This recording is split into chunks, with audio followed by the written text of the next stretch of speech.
प्रणाम एवरीवन। एक नए एपिसोड के साथ रॉ अनकट आरसी में मैं राशि चतुर्वेदी आज आपके सामने। इस कविता का नाम है बिकाऊ जिंदगी। ये कविता एक है तो बहुत छोटा सा वाक्य, लेकिन बस उस वाक्य के बाद कुछ चीज़ें थी जो सोचती रहती थी, लिखती रहती थी। मैंने बहुत सारी चीज़ें ना रैंडमली भी कई बार लिखी हैं, जिसमें ना कुछ आगे है ना पीछे, कोई उसका मोटिव नहीं था। बैठी मूवी देख रहे थे, टीवी देखा, कुछ जहन में आया तो लिख दिया। इस तरीके के भी शब्द हैं, अल्फाज हैं। कुछ चीज़ें हैं जो सबकॉन्शियसली मैंने सोची, मैंने फील करी, उनको पेन डाउन कर दिया। तो ये भी कुछ इसी तरीके की है। इससे जुड़ी हुई तो बहुत ज़्यादा कोई ऐसी स्पेसिफिक स्टोरी लाइन नहीं है, लेकिन हाँ एक वाक़या है। क्या हुआ कि इन 9 सालों में, मतलब मेरे लिए तो ये बहुत बड़ी कॉमेडी है। हाँ, शुरू में नहीं थी, शुरू में गुस्सा लगता था, लेकिन अब तो आई जस्ट ठीक है, I just smile and I just go okay fine यार, ठीक है, I am very beautiful, it is that way. अब एक एंगल चेंज हो गया है सोचने का, लेकिन तब तो मुझे बहुत गुस्सा आता था। कभी कभी अभी भी आ जाता है, दैट्स अगर एक लिमिट से ज़्यादा चीज़ें हों तो, लेकिन अदरवाइज आई एम थोड़ा सा comfortable now with these kind of things. What used to happen was कि इतना 9 सालों में मुझे लोगों ने ड्रिंक्स एंड डिनर के लिए इतने इनविटेशंस आए हैं जितने शायद मेरी पूरी लाइफ स्पैन में नहीं आए। और एक दिन मैं और मेरा बेटा बैठे थे, बड़ा वाला बेटा is like, I talk to him. एक अच्छा फ्रेंडली गुड जोन है उसके साथ। बनाने में बहुत मेहनत लगती है क्योंकि मेरा साइकी बहुत डिफरेंट है। सो वो सुनना बच्चों की कि बच्चे आपसे बात करें, वो थोड़ा सा डिफिकल्ट हो जाता है। मदर आ जाती है बीच में उसमें कई बार ज्ञान देने, बट ठीक है, it's like I am learning that is my phase of learning. So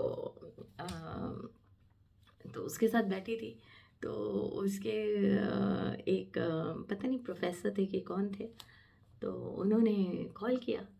तो कॉल पे उन्होंने, जनरली उनका कॉल नहीं आता था, तो उनका कॉल आया और मैम हमने आपका यूट्यूब चैनल देखा है और हम मतलब बड़ा आपने दुख झेला एंड ऑल दैट, पूरी ज्ञान दिया। And Rishit was sitting and Rishit is like, एक आई उसका मेरे बेटे का ऐसे ऊपर था कि क्या बोल रहा है मम्मा, स्पीकर पे करो, स्पीकर पे करो। एंड आई वाज लाइक अरे keep quiet, I was just laughing and I was controlling my laugh कि तुम्हारे प्रोफेसर का कॉल है, don't talk like this. So then he said धीरे धीरे, मैम आप ना परेशान मत होइए, मैं हूँ आपको सपोर्ट करने के लिए, मैं बैठा हूँ, आपको कोई दिक्कत है, कोई परेशानी, you just call me and अभी जब कभी आप फ्री होंगी ना तो शाम को बैठेंगे आराम से। और मैंने कहा जी सर, जी सर, और मैंने फ़ोन रख दिया। And when Rishit was like कि मेरा बड़ा बेटा वाज लाइक कि क्या है मम्मा बताओ क्या है। And I told him the thing and he was like मम्मा। एंड देन 2 डायलॉग्स आए उसके, बॉयिश गालियाँ टाइप, छोटी छोटी वाली। मैंने कहा don't. Then I am like नहीं यार ये मत शुरू करो टाइप। तो मैंने उसको वो मॉम वाला फील आया। देन उसके बाद ही सेड कि ओके फाइन, इसकी अपनी बीवी बच्चे नहीं है क्या जो इनको आप ही दिखाई दे रहे हैं। And we died laughing on this, we went for a drive after that. मतलब और ये एक्चुअली 9 साल से मैं यही देख रही हूँ कि आदमी, मतलब क्या देखते हो यार तुम लोग। मतलब मैं सच में ये आज इस वीडियो में, इट इज़ नॉट एनी दुख, it is a comic thing कि मतलब कैसे पता चलता है कि ये औरत, मतलब what is that one sign जो men, I want to learn from men actually, कि आपको क्या दिखता है, मतलब what is that one sign you see कि दिस औरत इज़ अवेलेबल एंड जो सिंदूर लगी हुई औरत है that is not, she is not available. हो सकता है वो अवेलेबल हो और उल्टा हो जाए। मतलब क्या दिखता क्या है, मतलब अगर औरत if she is having a scotch तो वो अवेलेबल है, if she is having a beer तो वो अवेलेबल नहीं है, मतलब ऐसा कुछ है। या वाइन लेगी तो अवेलेबल नहीं है, मतलब ऐसा कोई क्राइटेरिया है। अच्छा अगर वो कार चला लेती है तो अवेलेबल है, अदरवाइज अवेलेबल, मतलब कुछ कुछ ये क्राइटेरियाज हैं। What one man think. And specially मतलब विडो है तो अवेलेबल है, और शादीशुदा होती तो अवेलेबल, मतलब क्या क्या चलता क्या दिमाग में, ये थोड़ा सा मुझे ना आदमियों की सभा मुझे लग रहा है एक दिन करनी पड़ेगी, and then I need to actually make a forum, discussion forum for this. And actually ये मुद्दा उठाना बहुत ज़रूरी है कि भाई साहब क्या क्या देखा, क्या मैंने आपसे बात क्या करी, मतलब ऐसा कौन सा एक्सप्रेशन आपको लगता है कि यार ये लाइन दे रही है। बट हाँ, मतलब बड़े बहुत, और ऐसा नहीं था कि कोई रिमोट आदमी आके आपको बोलता है, इट इज़ लाइक सब आपका ही सर्किल होगा जो ज्ञान दे रहा होगा, या friends of friends of friends type.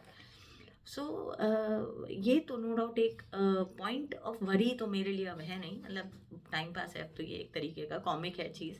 लेकिन हाँ, इट वाज अ पॉइंट कि अगर ये मेरे साथ इतना हो रहा है छोटी सी जगह पे मेरठ में, जहाँ सब मुझे जानते हैं, जिसके लिए मैं इतनी कॉन्फिडेंट थी कि यार मेरे पे तो कोई हाथ नहीं रख सकता, दैट काइंड, वहाँ पे मेरे साथ अगर ये हो रहा है, तो जनरली लेडीज़ के साथ क्या होता होगा, मतलब जनरली चाहे वो किसी भी एनवायरनमेंट में है, वहाँ क्या होता होगा।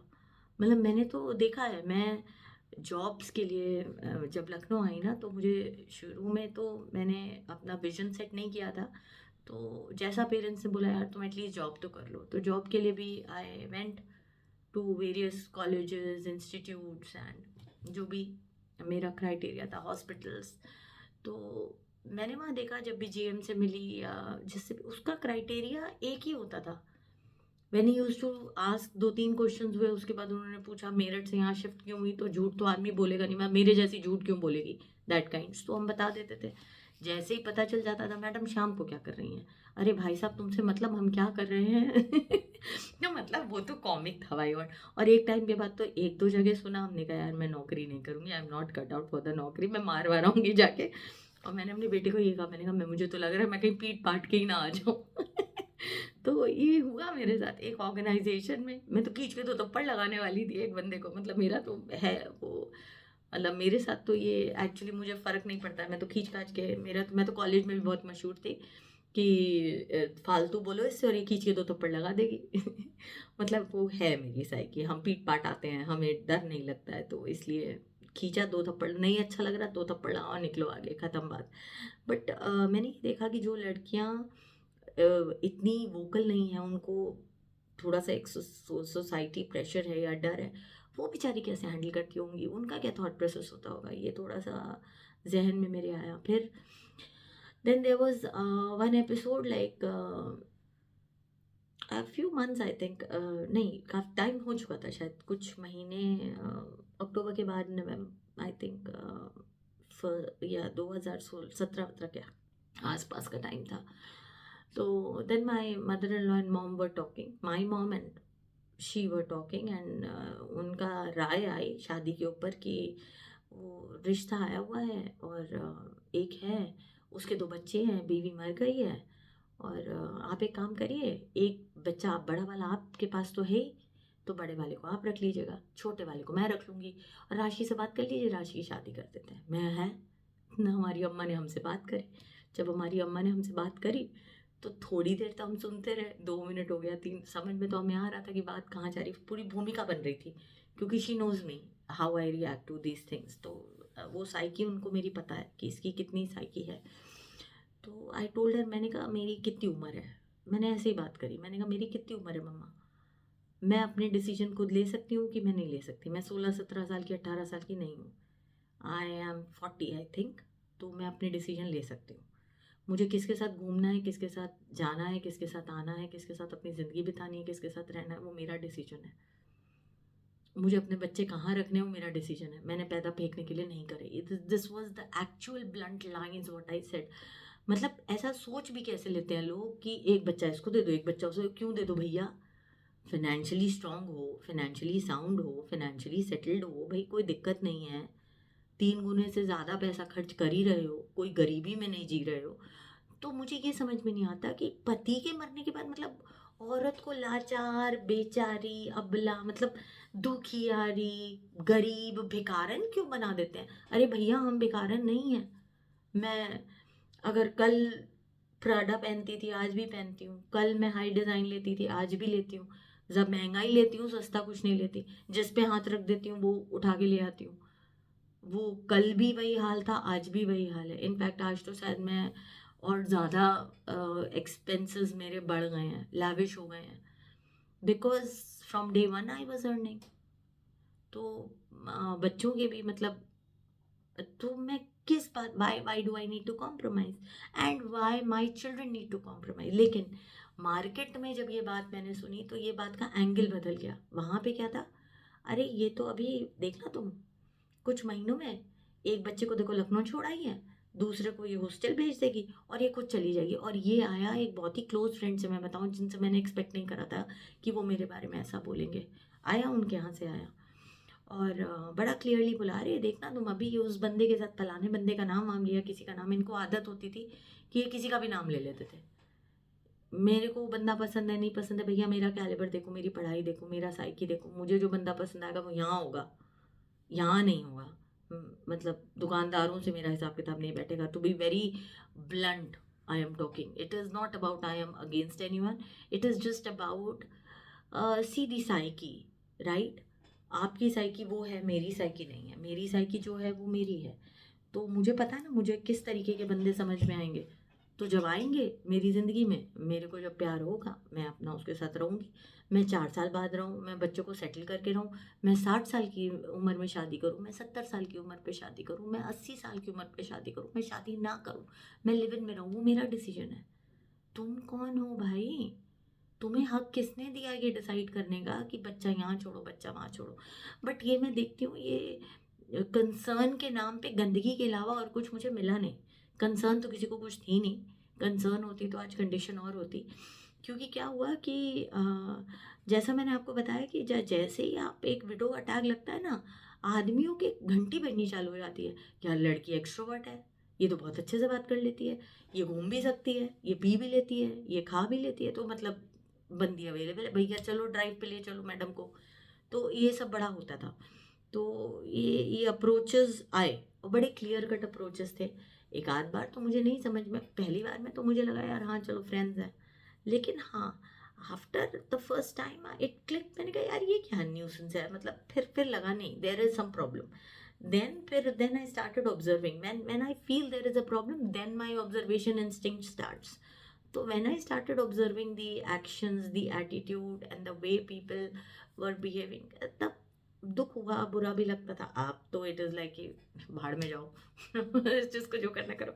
अब तो इनफैक्ट मैं मुंह पे ही बोल देती हूँ कि भाई लाइन मत मारो, कोई फ़ायदा नहीं है, कुछ नहीं होने वाला, उल्टा डांट मार खाओगे, गाली खाओगे और कुछ नहीं होगा। ये हाल हो गया अब मेरा। And actually main get scared with me कि यार इससे पंगा मत लो, इससे दूर रहो, ये बहुत बड़ा बवाल है टाइप। सो है, जितने लोग मुझे जानते हैं ना उनको पता है कि भाई इससे फालतू बात मत करो, ये बहुत बड़ी वाली बवाल है, इससे दूर रहो। तो ये था। लेकिन मुझे ये लगा कि जो मेरे फ्रेंड सर्कल उस टाइम पे था ना, उसमें से 2-3 बंदे थे जो ये न्यूसेंस कर रहे थे, मेरे कैरेक्टर असैसिनेशन चल रहा था। वहाँ पे 3-4 बंदे बहुत अच्छे भी थे जो मुझे सपोर्ट कर रहे थे, और जिन्होंने जिनसे प्रोडक्ट्स एंड सर्विसेज का जो भी मेरा काम था वो सब चल रहा था, डॉक्टर्स भी थे, सब थे। उन्होंने स्ट्रॉन्ग स्टैंड नहीं लिया। दे यूज टू, ग्रुप में 8 लड़के बैठे हुए हैं, 2 मेरी बुराई कर रहे हैं, 2 मेरे बारे में गंदगी बोल रहे हैं। तो इन्होंने वहाँ पे ग्लास रख के ये नहीं कहा कि कीप क्वाइट, इसके बारे में बात मत करो। वो बंदी साथ बैठती थी, अब उसके बारे में बात नहीं करो। तुम्हें नहीं बैठना उसके साथ, मत बैठो। तुम्हें पसंद नहीं है वो, तुम मत पसंद करो, बट मैं उसके साथ खड़ा हूँ और फालतू बात नहीं होनी चाहिए उसके बारे में। क्योंकि क्या होता था कि जब वो ये एक बंदा, कोई बंदा अगर मेरी हेल्प कर दे, तो ये क्या करते थे, ये टारगेट ही करते थे, ओहो राशि की हेल्प हो रही है, अच्छा आजकल तो भाई राशि की हेल्प हो रही है। तो वो एंगल लेने की कोशिश करते थे, मेल फीमेल एंगल, दैट कुछ चल रहा है टाइप एंगल। तो उसमें क्या होता था, जो बंदे होते थे दे यूज टू फील, यार हम पंगे में काय को पड़े, हमारा तो घर की बात भी नहीं है, यार छोड़ो ना, एक दोस्ती तो है, हमें क्या फ़र्क पड़ रहा है। वो गलत है। आप जिसके साथ बैठ रहे हो, जिसके साथ आप बात कर रहे हो, जिसके साथ आपने एक अरसा बिताया है, आप उसके लिए स्टैंड नहीं ले पा रहे क्योंकि वो एक औरत है। और उसी की जगह एक आदमी होता तो आप स्टैंड लेते, उसकी दोस्ती निभाते, नहीं यार ये मेरा दोस्त है। तो आज अगर वो औरत आपकी दोस्त है तो आप उसके लिए स्टैंड नहीं ले सकते थे। अगर मैं बताऊं, अगर ऐसा किसी एक ने भी किया होता ना वहाँ पे बिना डरे, मैक्सिमम क्या होता, मैक्सिमम ये होता 3-4 महीने फालतू बातें करते ये लोग, 3-4 महीने बाद ये अपने आप चुप हो जाते हैं, जब बेशर्मों की तरह खड़े। मेरे स्कूल फ्रेंड सारे मेरे साथ खड़े थे, किसी ने कुछ नहीं बोला, कौन बोलेगा। तो पॉइंट है, लेकिन यहाँ पे ये होता था कि अगर मैं कभी किसी से मिल रही हूँ, कभी आई रैंडम, चली गई कहीं रैंडमली किसी से चाय पे मिल लिया, दिल्ली चली गई वहाँ मिल ली, मतलब कभी भी कोई भी फ्रेंड्स, क्योंकि फ्रेंड्स का बेल्ट मेरा वही था, मेरठ से लेके गुड़गांव तक का बेल्ट था, सारे फ्रेंड्स वहीं रहते थे। तो कोई आया कभी मिले कुछ हुआ तो कहते नहीं राशि बताना मत यार, किसी को मत बताना, नहीं तो ना बड़ी बेइज्जती हो जाती है, ये पूरे सर्कल में उल्टी सीधी बातें करने लगते हैं। अभी तुम डर काहे रहे हो यार, हम तो समझ ही नहीं पाए कि तुम्हें डर किस बात का है। डरना तो मुझे चाहिए, कहानी तो मेरी लगी हुई है, और डर तुम रहे हो जो जो खड़ा हो सकता है, जो फाइनेंशियली साउंड है, सब कुछ है हर तरीके से। डर किस बात का डर है? अभी छाती ठोक के बोलो साला खड़े हैं, हमारे दोस्त है, खड़े हैं हम तो। अगर ऐसा किसी एक ने भी किया होता ना वहां पर, तो बहुत चीजें पहले दिन ही कब कर सकते थे, रोक सकते थे, जो नहीं रुक पाई। और मैं आपको सच बताऊं, ये वीडियो पे मैं क्यों शेयर कर रही हूँ, ये इसलिए कर रही हूँ कि कोई भी गलती से अगर ये बात सुन रहा है और गलती से मेरी बात को उसी वे में समझ रहा है जिस तरीके से मैं समझाना चाहती हूँ, तो अगर आपके आसपास भी कोई आपकी फ्रेंड है या कोई आपका मेल फ्रेंड है, उसका कोई सर्कल है, और अगर कोई उसके कैरेक्टर को असैसिनेट ब्लाइंडली करता है, उसको उसी समय रोकिए, नहीं कीप क्वाइट। क्योंकि एक गलत बात चिंगारी बन के निकलती है और उसके बाद पूरा घर जला देती है, और वही हुआ। एक गलत बात पहले दिन शुरू जो हुई, उसने मेरी प्रोफेशनल लाइफ तो बर्बाद करी करी, मेरा करियर वहां पे खराब किया ही किया 9 सालों में, और मेरी पर्सनल लाइफ की धज्जियां उड़ा के रख दी। और बाकी जो मेरी मेंटल हेल्थ को मैं सफ़र किया मैंने, वो एक अलग। एक टाइम ऐसा आया जब मैं इतनी परेशान हो गई कि आई ट्राइड कमिटिंग सुसाइड। एक टाइम ऐसा आया जब मैं इतनी ज़्यादा डिप्रेस थी कि I went under depression, and I was not aware of the surrounding for 2 months. मतलब मैंने वो झेला है, तो मुझे लगता है कि ये चीज़ें और औरतों ने भी कभी झेली होंगी। आज मुझे फर्क नहीं पड़ रहा ना, आज तो आई एम लाइक हाँ मुझे प्यार है तो है, ये बंदा है तो है, खत्म बात। तुम्हें समझ में आ रहा है, अच्छी बात है, नहीं आ रहा यू क्लोज योर आइज। तुम्हें मेरा सोशल मीडिया समझ में आ रहा है, बहुत अच्छी बात है, तुम्हें नहीं समझ में आ रहा, you close your eyes, block कर दो मुझे, कोई दिक्कत नहीं है, अपने काम से मतलब रखो, don't interfere in my life. It is for everyone and anyone who is on social media now. So मैंने ये स्टैंड लिया, पर हर औरत इतना स्टैंड नहीं ले पाती है। और मैं सच बताऊं, मैं इस तरीके का जो मेरा एक एक नेचर है, या मेरा एक जो लड़ने का एक जज्बा है, और जो नेवर डाई अप्रोच है, ये मेरे पेरेंट्स से मुझे मिली है। और मेरी बुआ, जिनके यहाँ मैं रही ग्वालियर में, जब मैं पढ़ रही थी 11th-12th में, she has groomed me so well. I am so thankful to that lady. I am extremely thankful to my Bua and Phupaji.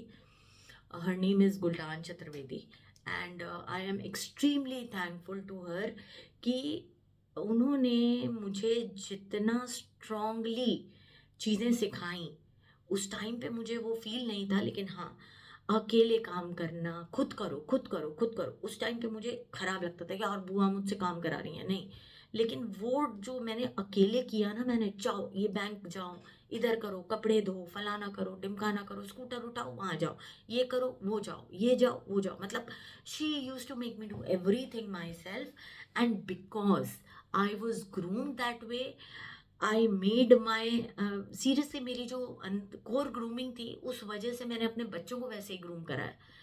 And वही रीज़न था मेरी सर्वाइवल का आज तक। नहीं तो मजाल है, जो कंडीशन मेरी थी मैं उसमें सर्वाइवल तो बहुत दूर की बात है मैं सोचना, लेकिन ये जो आज मैं आपके सामने हूँ, और जितना मैं आज काम कर रही हूँ, जितना अच्छी लाइफ मैं जी रही हूँ, एक तरीके से मैं इसको अच्छा ही कहूँगी, क्योंकि लाइफ बुरी हो सकती थी। it is a blessing, to be very honest. Getting a person who is grooming you so well is a blessing. You should have one in your early teens, yeah, you should have one in your early adulthood. It is very very important, because that is the right time when a child should be groomed. 13 साल से लेके 18-20 साल तक का बच्चा, उस time तक अगर आप बच्चे को इस तरीके की ग्रूमिंग देते हैं, नो डाउट कोई स्ट्रेस, किसी भी तरीके की न्यूसेंस उसको हिला नहीं सकती, डरा नहीं सकती। और आज I am extremely thankful to both the ladies in my life, my mum, my बुआ एंड माई मासी, इलाहाबाद में है वो। They have groomed me well. And आज भी मैं अगर कोई सैड रील डालती हूँ, रोते हुए डालती हूँ, मेरी मासी का कॉल आता है, अभी क्या रोना क्यों है, क्या रो के क्या करोगी, don't cry, don't cry, she says that, don't cry. And when I put a funny reel, the first message comes from her, हाँ now you are on track, तुम भूल जाती हो कि तुम किसकी बेटी हो, टाइप, मतलब वो वाले। So these people have actually mentally supported me. मुझे वो मेंटल सपोर्ट बहुत चाहिए था। आज आज आज मेरी बुआ हैं, मासी हैं, मतलब ये लोग, मतलब they had played a beautiful role in my life, I must say. मतलब they had crafted me during my bad times. And see, it is very very important. एक औरत ना, मैं सच बताऊँ, ये डिफरेंस है मेरे ससुराल में और मेरे मायके में। मेरे मायके में मेरी जो रिलेटिव्स हैं और जो औरतें हैं, उन्होंने अपने घर को बांध के रखा है, उन्होंने हम लोग को ग्रूम किया है to live life the way we wish to command and to dictate. And वही मैंने अपने ससुराल में देखा है, the women are not groomed, they are only groomed for Ekta Kapoor serials, to be very honest. They are groomed for demeaning one and the other. बहू है तो उसको ऐसे डिमीन करो, लड़की है तो उसको सपोर्ट करो। मतलब ये डिफ्रेंसिएशन बहुत स्ट्रांग है वहाँ, और ये मैंने फील भी करा है, और मेरे साथ तो खैर हुआ ही बहुत भयंकर करा भी है इन लोगों ने, न्यूसेंस जिस भी लेवल पे करी है। तो बस ये जो कविता है, ये थोड़ी थोड़ी अपनी आरज़ू के ऊपर है, ज़िंदगी के ऊपर है, और मैंने जो सबक सीखे हैं उसके ऊपर है, जो मैं अपनी ज़िंदगी अपने हिसाब से जीना चाहती हूँ उसके ऊपर है। मेरा प्यार, मेरा टाइम, मेरी ज़िंदगी हर शख्स के लिए अवेलेबल नहीं है, ये उसके ऊपर है। I am not freely available for anyone. That tag cannot come to me. It is not for me. I am not that kind. ये उसके ऊपर है, ये उसके ऊपर है कि यार, I am one man a woman, I am that kind. तो please don't tag me as an available underrated kind of a woman. I am not that kind. I have very high standards, and the man in my life, anyone who is in my life or who will be in my life or with me, who's standing tall with me, he will also hold that kind of high standards what I believe in. Otherwise he will not be in my life, as simple as that. So I am not just any woman who can be anywhere anytime. That is not possible. So ये बस कुछ अल्फाज उसी से related हैं। बिकाऊ ज़िंदगी। ज़िंदगी की किताब में एक सबक पढ़ा है, इश्क बेइंतहा करने में एक ही मलाल है। बिकती एक औरत है, बिकता नहीं ये प्यार है। जीती एक औरत है, मरता तो बस प्यार है। इस बिकने और जीने में जो आरज़ू दफन होती है, ध्यान से सुनिएगा, इस बिकने और जीने में जो आरज़ू दफन होती है, वो बेहद कमाल है। दिल की गहराइयों से कभी उठता एक सवाल है, कैसा ये प्यार है, कैसा इजहार है, कैसा मलाल है। और अगर प्यार है तो बस प्यार है। बिकती एक आरज़ू, बिकता संसार है। मैं बिकाऊ नहीं और ना मेरा प्यार है। मुझे तो बस इस ज़िंदगी में सिर्फ एक शख्स से प्यार है। That one man is the only person whom I love, and I know मैं अपनी सारी ज़िंदगी अकेले बिता सकती हूँ उस बंदे के इंतज़ार में। समझ सको तो समझ लेना, सोच सको तो सोच लेना, मैं बिकाऊ नहीं और ना मेरा प्यार है। बिकती है ज़िंदगी, बिकता नहीं ये प्यार है। छुपता ये संसार है, मैं बिकाऊ नहीं और ना मेरा प्यार है। बस ये छोटी सी कविता है उस प्यार के नाम जो शायद मैंने कभी किसी से नहीं किया, उस प्यार के नाम जो अनजाना है, अनचाहा है, बेगाना है, बहुत दूर है, लेकिन जो भी है मेरा है, सिर्फ मेरा। और मैं खुद को बहुत अच्छे से जानती हूँ इस बात में कि मैं जल्दी कमिटमेंट करती नहीं किसी भी चीज़ के लिए। नहीं, it is not that Salman Khan dialogue कि या तो मैं कमिटमेंट नहीं करता and what, I don't remember that dialogue, but yes हाँ, I never commit to anything what I don't do. मैं ये बहुत particularly and I believe in that. लोग कहते हैं कि promises are meant to be broken, people believe in that, what I heard.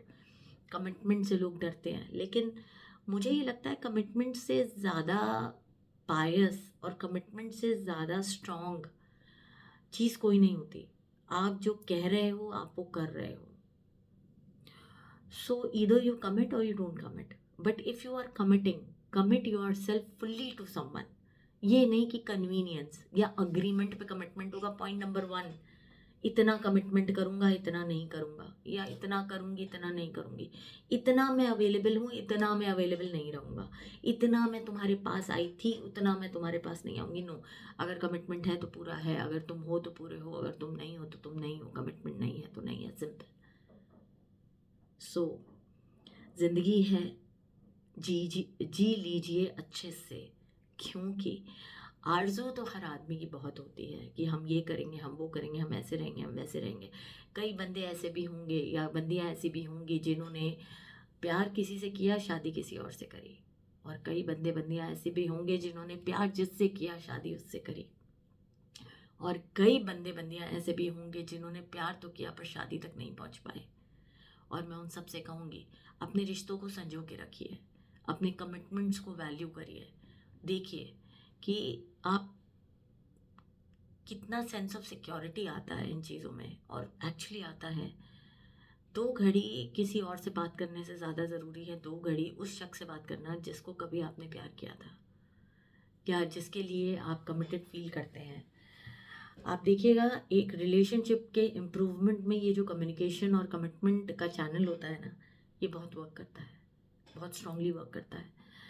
और relationship चाहे कितनी भी खराब हो, या उसमें कितनी भी परेशानियां हों, कितने भी क्लॉजेज हों, कितने ही सर्कमस्टांशियल इश्यूज हों, सोशल इश्यूज हों, प्रेशर्स हों, कुछ भी हो, लेकिन वो जो एक कंप्लीट कमिटमेंट है आपका, और वो जो एक प्यार है आपका आप दोनों के बीच में, अगर वो स्ट्रांग है, तो कहते हैं ना, बस एक वजह ही काफ़ी होती है रिश्ता निभाने के लिए, और एक वजह ही काफ़ी होती है प्यार को निभाने के लिए, और एक वजह ही काफ़ी होती है ज़िंदगी जीने के लिए।